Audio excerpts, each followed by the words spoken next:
And so, welcome to Backstage with Geoffrey Morrissey. We're here at Boston Calling Music Festival, and have the pleasure to be joined by DMAs, a great new band out of Australia. Would you guys want to introduce yourself a little bit to our listeners? I'm Mason. And I'm Johnny. Thanks for having us, man. No worries. Thank you guys. So it was a great set today. Very energetic. I really loved watching it. Who are you guys looking forward to seeing for the rest of the festival?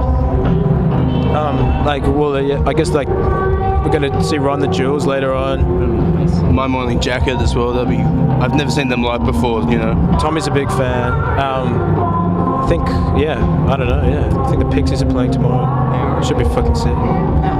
Awesome. It's a great lineup, and we're thrilled that you guys could be a part of it. So Australian music, it seems, has really been making its way into the U.S., whether it's you guys, Courtney Barnett, even Iggy Azalea. Is there really any rhyme or reason of why so many artists are making it big in the States now from Australia? Well, no, Australia's always had a lot of international acts, man. Yeah, I think the fact that it's so isolated, a lot of people would sort of make a bit more effort to get out there. Yeah, that's probably the main reason. And also, it's just like the day and age we're in. It's just easier for information to be shared around. So maybe people are just a little bit more aware of what's going down, you know. And then, so now that you guys have been playing a little bit in the States, this is your first Boston show, so welcome to Boston. Have you been noticing any differences in the crowds, sort of different between Australia and America, or are they pretty similar? No, well, dude, when we play in Australia, everyone knows our song. Well, not everyone. The people who watch us come to see us play. They know our songs. This is the first time we've got this hit song in Australia that it's the first time we've ever played it, and when it starts up, there's been no crowd response. It's the first time it's ever happened. It's just dead silence. Yeah, it's kind of cool. Back to square one. That's right. Yeah, challenge. You know, I'm into it. Yeah, we like it. It's just it's no one knows who we are. We can just no one has fucking any expectations. But the crowd is extremely different to Australia. Yeah. Because we get played on the radio there all the time. So when we play, people, kids go crazy and shit. But here it's just nothing. So we like it. Well, good, and I bet that's going to change. You guys will be on the radio a lot, I have a feeling. So you guys all sort of came from different bands and sort of came together that way, and this has sort of been the band that, we were talking a little about, made it over to the States, is being played here. Is there anything that sort of makes DMAs that has an X factor of why it's sort of had this success? I reckon there's a thing at the moment, man, with music, we scream through the noughties, and we're halfway through, tens, and I reckon that people are kind of going back to this, to just it's like a blend between, back to fundamental songwriting, and just honest proper tunes mixed with all the modern day electronic beats and electronic production and stuff like that. I think it's really exciting, really cool. There's heaps of great artists that are just kind of going back to those basics, and I think that's the reason why people are tuning in and listening. Awesome. Yeah, and then so that sort of alludes to my next question. What is the songwriting process like for you guys? You all seem like very strong songwriters.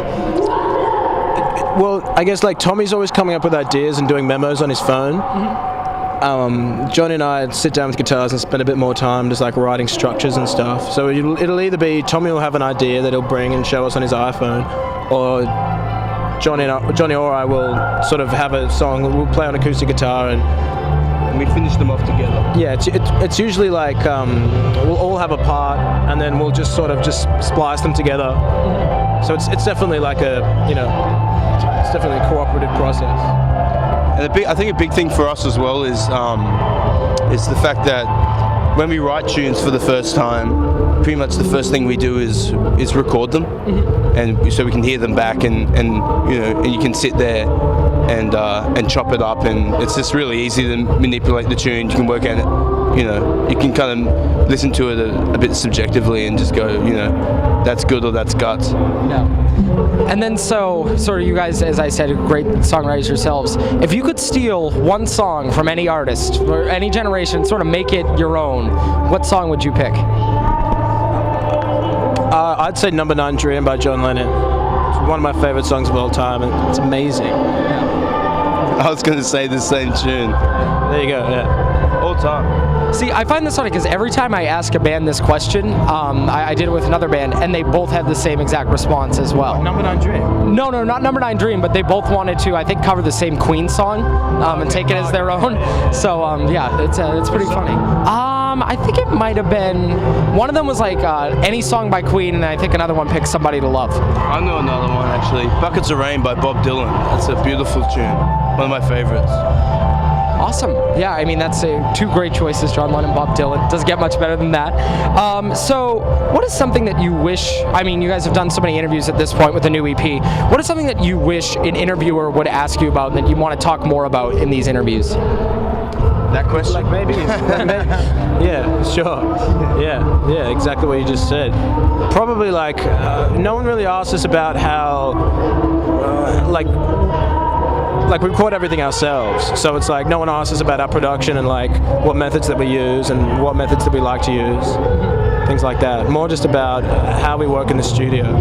Yeah. And then, so I guess that'll be my next question. Like, you know, how is your recording process and the production and all the different things in the studio? Well, kind of like what I was telling you before, man. When we write these tunes and we first start writing them, we go into my bedroom and we start pumping them out and chop them up, and we do this thing. And there's no time restrictions. It's not like you're in the big flash studio where someone's like, it's like, you know, do it now. It's the take. It's like, no, fuck that. You know, it's like, and it's like we got time. We can me and Mace, so many times we've stayed up to 3 a.m. or something. Stayed up all night just recording.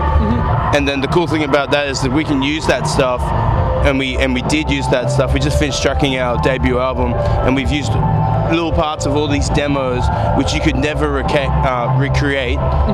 You know, if someone was like, you know what, play that part now. You know, it's kind of contrived and it's already been done. So that those hours where we've been mucking around is like, you know, and they end up making the album, and that's the cool shit. True. Very true. And then, so I guess you guys have a long flight every time you come from Australia.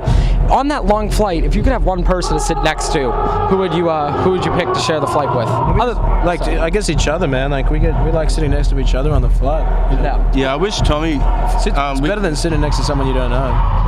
Big time. Just one of our mates, I guess.